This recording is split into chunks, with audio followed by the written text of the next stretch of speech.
Ma'am, ano po? Sa'yo na lang.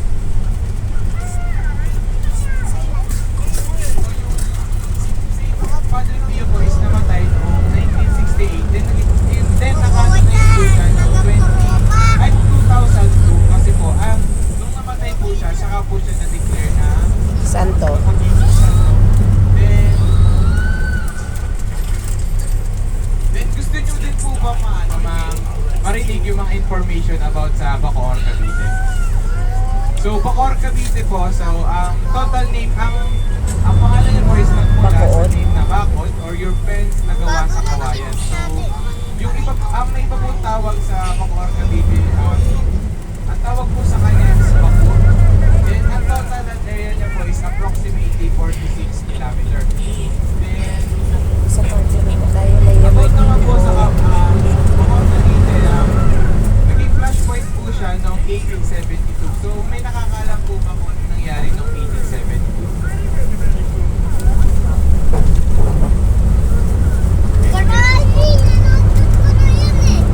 So, familiar po ba kayo sa Cavite Mutiny? Or yung sa Gongsa? So, noong January 20 po, 1872, may nagtagasas po ang 200 Filipino workers dahil po sa buwis nito. Then napagbintangan po nito ay yung Gomborsa, yung si Mariano. Akala po ng mga Espanyol na ang Gomborsa po ang pasimuno ang ano tawag nito sa Bagubayan? So, doon po sa Luneta yun, pinatay po yung Gomborsa. So, nandun po yung kapatid ni Dr. Jose Rizal na si Pasiano Rizal. Then, yun naman po na-inspired si Dr. Jose Rizal noong 11 years old pa lang po siya. Then, yung makalman niya po dito, inspired siya sa tatlong pare, which is ang Education. and also, nag-pass by din yung nabanggit na po natin si Dr. Jose Rizal. So, may nakakalam po ba sa pangalan? Mababa, no? Oh, si Jose Protasio. Jose Protasio.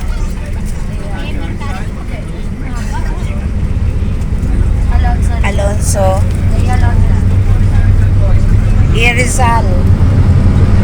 1861 at namatay naman po siya noong December 30, 96. So, 11 po sila magkakapatid. So, si Rizal po is pangalan. Then, 11 po sila magkakapatid. Kaya po 77. Then, according to Republic Act 4125 or para po Yun, makinig na lang muna tayo kasi may tour guide na nagpapaliwanag about sa aming pupuntahan.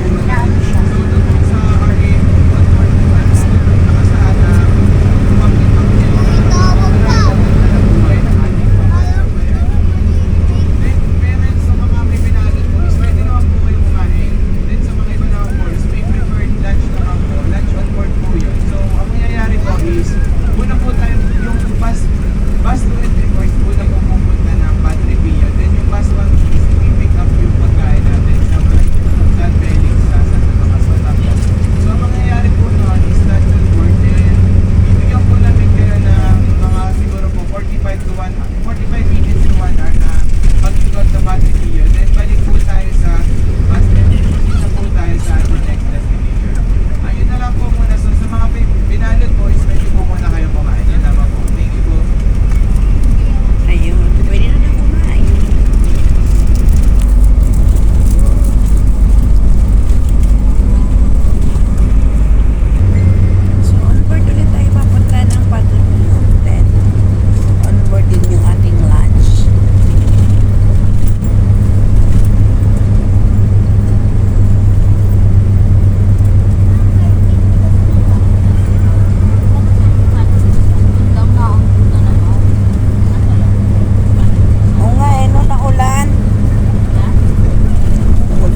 expressway pa rin po kami.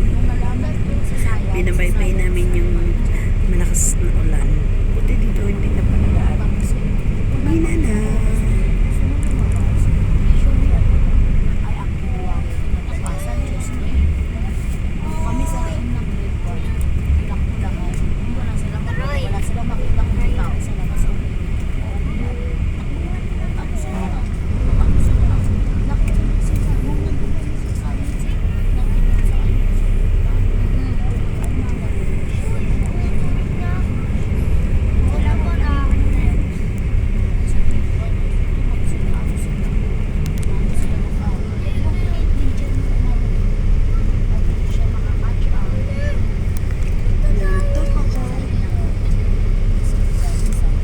Enjoy the ride.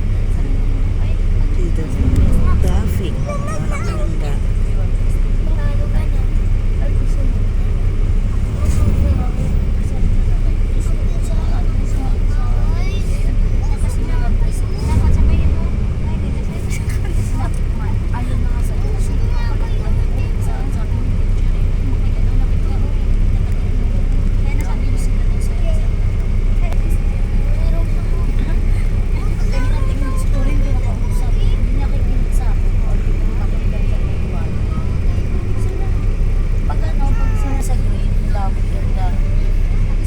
Ako rin naman madamot kasi lang pagkakuan.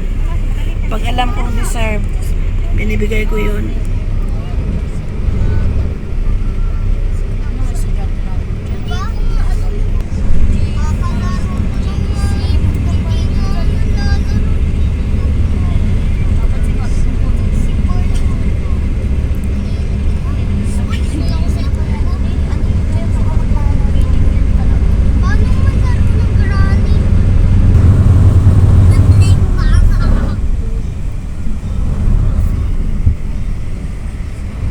Ano ko basta siya? Ano nga tawag ito? Ang sustento ng dyan ko So we're here at Padipio. Ha? ang mga Indian sa ITC na dun sa kanila Oo. nag-aaral kasi hindi na mababa. Mababa yung standard. Oo.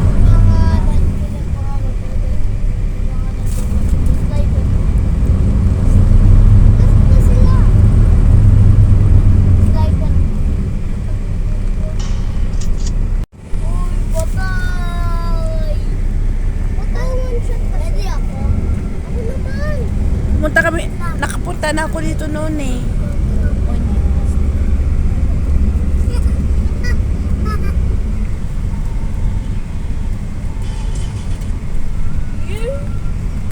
Bitugtog.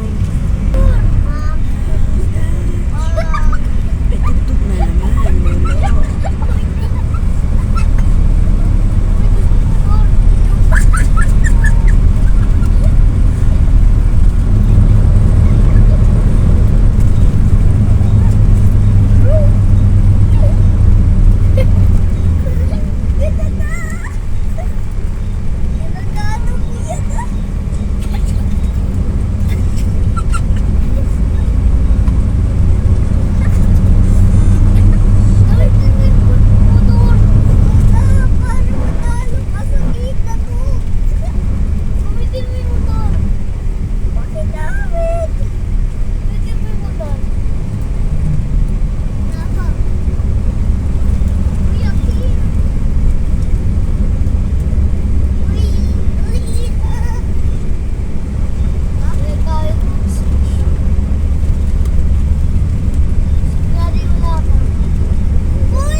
Nilalakad lang namin to eh.